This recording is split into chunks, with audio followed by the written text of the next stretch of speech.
বগুড়ার সারিয়াকান্দিতে মৎস্য বাজার সমবায় সমিতির আয়োজনে ধানের শীষের পক্ষে প্রচারণা মিছিল ও পথসভা অনুষ্ঠিত হয়েছে। শুক্রবার বিকেল ৪টায় প্রচারণা মিছিলটি হাসপাতাল মোড় থেকে শুরু হয়ে উপজেলার প্রধান প্রধান সড়ক প্রদক্ষিণ করে একই স্থানে গিয়ে পথসভার মাধ্যমে শেষ হয়।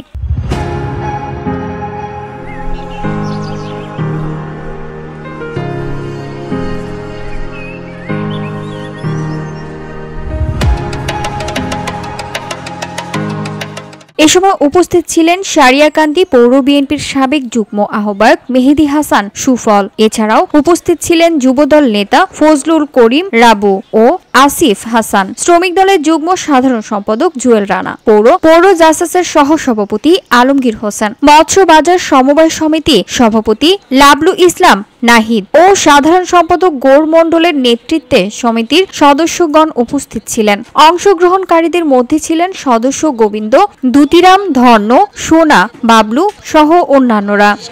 জয়যুক্ত না করা পর্যন্ত আমরা ঘরে ফিরব না। প্রচারণা ও পথসভায় বক্তারা ধানের শীষের পক্ষে ঐক্যবদ্ধভাবে কাজ করার আহ্বান জানান এবং গণতন্ত্র পুনরুদ্ধারে সকলকে এগিয়ে আসার অনুরোধ করেন। ধন্যবাদ ও কৃতজ্ঞতা। VOD Bangla news desk.